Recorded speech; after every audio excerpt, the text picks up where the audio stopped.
एहसास तले दबे हुए लोग कि यार मैं ही उसके घर जा रहा हूँ, अल्लाह ने मुझे ही बुला लिया है, बहुत बड़ा एहसास है अगर किसी को नसीब हो जाए। सबसे पहले हमें ये गौर करना है कि हम कौन हैं। हम वो लोग हैं जिन्हें अल्लाह ने लाखों करोड़ों लोगों में मुंतखब किया है अपने घर में जाने के लिए। इंसान की गर्दन उठती नहीं, आंखें खुलती नहीं। इमाम हसन रदी अल्लाह ताला अन्हु सहाबा में से कसरत से जाते थे और सैयदना उस्मान गनी रदी अल्लाह ताला अन्हु कसरत से जाते थे, तो पैदल जाते थे अक्सर हज़रत हसन रदी अल्लाह ताला अन्हु। लोगों ने कहा कि सवारियां मौजूद हैं तो फिर आपका यहाँ से पैदल जाना, तो फरमाने लगे कि जब इंसान मालिक के हुजूर जाए तो फिर उसे आजिज़ी से जाना चाहिए। तो प्रोटोकॉल की तबीयत छोड़कर यहाँ जानी चाहिए, इसलिए कि अल्लाह ताला, देखें, इस्लाम हम पर कोई सख्ती नहीं करता।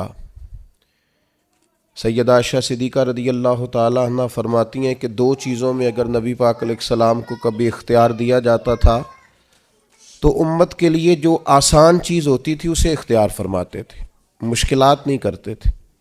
लेकिन हज के मौके पे जिसको नहीं है आदत तामत बांधने की, उसे भी बांधनी पड़ेगी। सबको एक ही जगह रहना पड़ेगा। क्यों?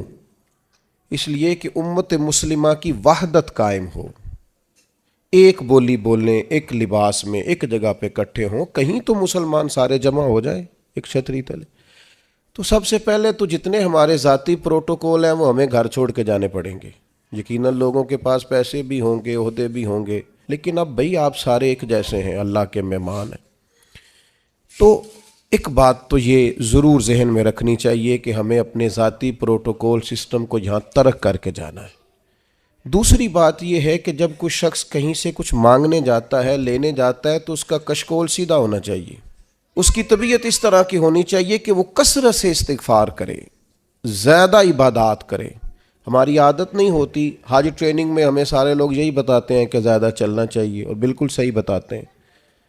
हम ज़्यादा चलने के आदी होंगे तो फिर ही वहाँ जाके चल सकेंगे। लेकिन मैं एक बात ये भी किया करता हूँ कि हज पे जाने से पहले ना हमें को 2-2, 3-3 घंटे मस्जिद में बैठने की भी आदत डालनी चाहिए, क्योंकि वहाँ हमारी आदत नहीं होती। और वहाँ ज़रूरी काम यह है कि हम हरम में बैठें, इबादत करें। 15 दिन का हज उम्रा, और उसमें अगर हमारा ज़्यादा वक्त बाज़ारों में गुजर जाए तो मियाँ हम तो इबादत के लिए आए।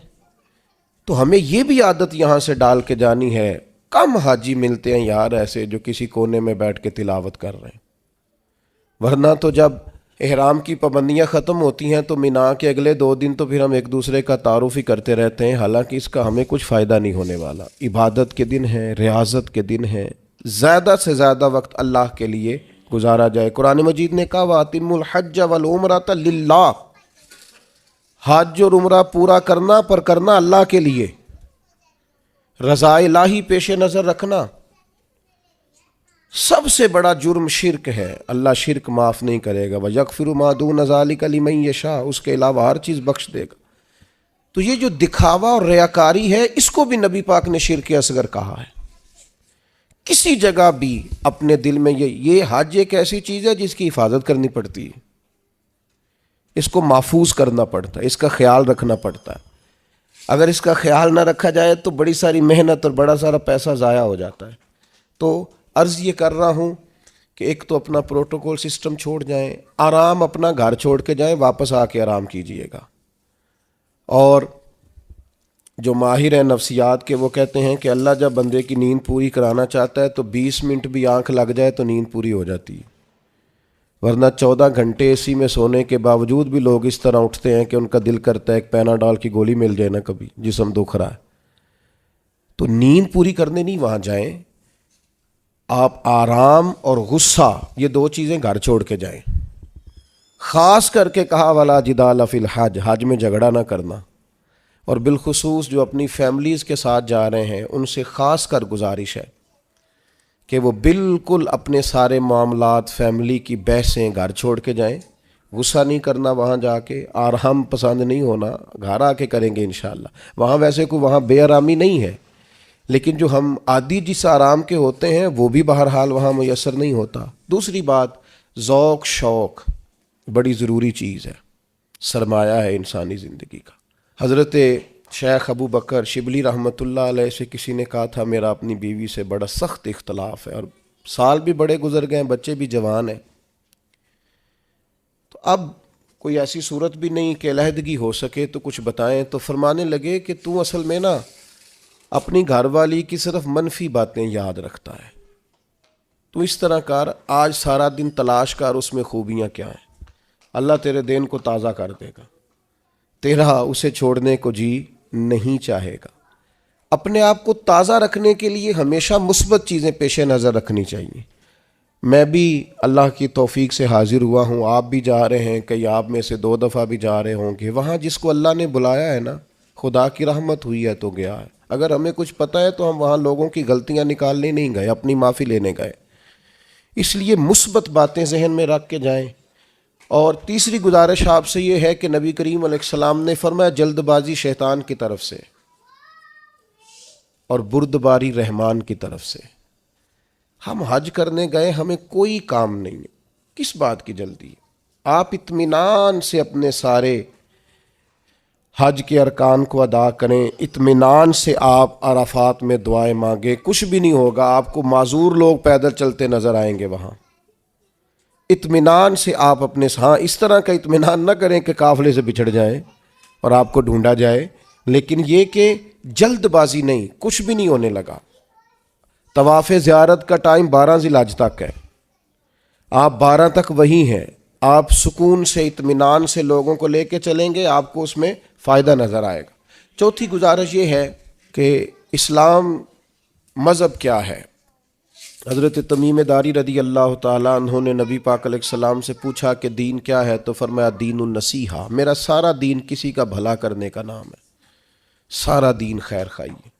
वहाँ एक दूसरे को सपोर्ट करना बड़ा ज़रूरी है, एक दूसरे को ले कर चलना बड़ा ज़रूरी है। कुछ लोग आपको बूढ़े मिलेंगे, कुछ बीमार मिलेंगे, कमज़ोर मिलेंगे, उन लोगों का ख्याल करना बड़ा ज़रूरी है। इस बात का ख़ास कर लिहाज रखें। 5वीं गुजारिश हज पे जाने वालों की खिदमत में ये है कि आप रब करीम के मेहमान हैं, अल्लाह ने आपको चुना है, अपने वतन के लिए दुआएं मांगें, उम्मत मुस्लिमा के लिए दुआएं मांगें। हमारे दिल एक दूसरे से दूर हो गए, हर महकमा हर इदारा एक दूसरे के बारे में नफ़रत अंगेज़ी करता है। अल्लाह के हुजूर हाजिर हों तो वहाँ से खैर तलब करें कि मालिक हम सारे आपस में हैं, हमारे दिलों को जोड़ दे, कुछ ऐसा कर दे कि उम्मत में वहदत पैदा हो। आलम इस्लाम जो जगह जगह टूटा हुआ है, जिस तरह आज जोड़ दिया है, सबको जोड़ दे। अत-तरगीब व तरहीब में हदीस है, अरफात का दिन है, करोड़ों पतो शख्स है, अरबों रुपया उसके पास है, नौकर चाकर हैं, लेकिन वो ज़मीन पे बैठा है, बालों में रेत पड़ गई है। रसूलुल्लाह सल्लल्लाहु अलैहि वसल्लम ने फरमाया रब फरिश्तों से पूछता है, हालांकि अल्लाह जानता है, पूछता है ये लोग किधर आए हैं सारे, बड़े बड़े अमीर, बड़े बड़े पढ़े लिखे, बड़े बड़े, किधर आए हैं सारे? तो फरिश्ते अर्ज़ करते हैं मालिक ये तुझे राज़ी करने आए हैं। तो अल्लाह फरमाता फिर गवाह हो जाओ, मैंने सब की बख्शिश कर दी, मैंने इनको माफ़ कर दिया, इनके लिए जन्नत का फ़ैसला किया।